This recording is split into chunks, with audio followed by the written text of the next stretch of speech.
आई आपल्या मुलाला जसं आपण मुलगा रडत असला तर काय देतो, बिस्किट देतो, अन्यथा चॉकलेट देतो.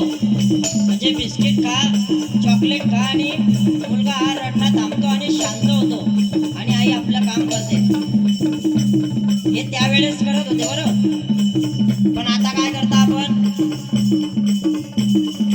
मोबाईल. आताच्या जगातलं खेळणं ते म्हणजे काय, आपण आपल्या मुलाला मोबाईल देतो आणि आपणच म्हणतो की मुलगा तर अभ्यास करत नाही.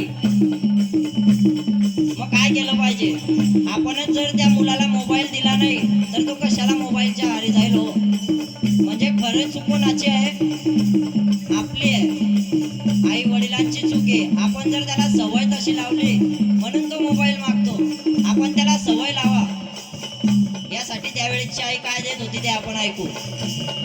लोण्याचा गोळा तुला खायला देते, लोण्याचा गोळा तुला खायला देते, खायला देते पाणी घेऊन येते, खायला देते पाणी घेऊन येते.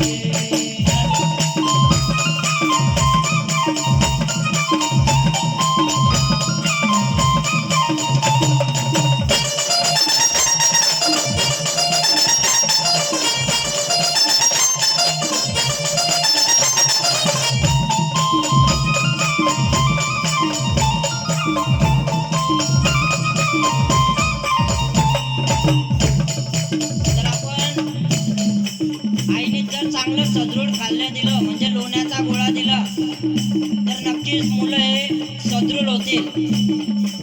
म्हणून आपण बिस्किट चॉकलेटचा शौक न लावता आपण आपल्या मुलाला चांगली सवय लावण्यासाठी काही ना काही चांगलं दिलं पाहिजे. त्या निमित्तानंच त्या मुलावर हे संस्कार घडत असतात. त्या टायमाची आई खेळण्यासाठी काही ना काही देत होती. आपल्याला आता तो खुळखुळा सुद्धा दिसत नाही. बाळ रडलं की आपण काय देत होतो, खुळखुळा देत होतो. पण तो पण आपल्याला आता बघायला मिळत नाही मोबाईलमुळे. त्यावेळेसची आई काय देत होती ते आपण ऐकू. चांदीचा भवरा देत होती.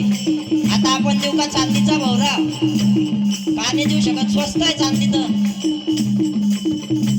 आहे ना, स्वस्त. आत्ताच मी घेतली होती 1 किलो.